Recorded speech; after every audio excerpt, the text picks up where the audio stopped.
Alors, pour faire une lévitation Messner, c'est-à-dire une lévitation en refroidissement sous champ, il faut une pastille supraconductrice adaptée.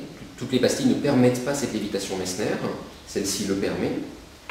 Il faut un aimant, et pour cette expérience-là, il faut un petit aimant, qui est de la même matière que les autres aimants néodyme fer-bore, mais qui est, vous le voyez, bien plus fin et plus petit.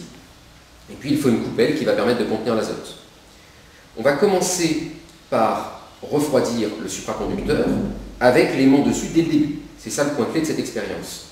Pour ça, en général, il vaut mieux isoler la coupelle de la table pour pas que l'azote qu'on met dans la coupelle soit en contact thermique avec la table. Donc on peut utiliser un bout de mousse ou une autre coupelle renversée. Sinon, on peut mettre la coupelle à même la table, ça ne pose pas de problème. Il ne faut surtout pas que la table elle-même soit magnétique, c'est-à-dire qu'elle attire l'aimant. On verse ensuite l'azote une fois qu'on a placé le supraconducteur au centre de la coupelle et l'aimant bien au centre du supraconducteur. C'est là un point clé. Quand on va verser l'azote, il ne faut pas le verser trop vite, parce qu'il ne faut pas que le supraconducteur et l'aimant se mettent à flotter, parce que l'aimant va tomber. Donc je vais verser l'azote délicatement et doucement pour qu'il ne recouvre jamais le supraconducteur de trop.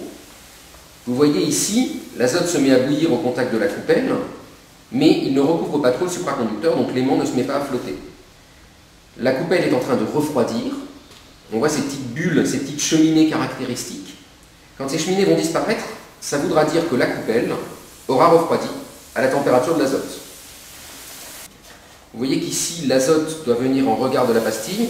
Si la pastille se met à flotter comme ça, vous la maintenez avec la pince et vous la ramenez au centre. Là, ça y est, la pastille va se mettre à refroidir. Et c'est à ce moment-là que l'aimant se met à élever. Vous voyez que la difficulté de cette expérience, c'est que la pastille ne se mette pas à flotter et faire de l'aéroglisseur au moment où l'aimant se met à léviter, c'est-à-dire au moment où elle devient elle-même très froide. Et vous pouvez la maintenir avec une petite pince sur le côté comme ça, pour être sûr qu'elle ne bouge pas au moment où on voit l'aimant se mettre à léviter.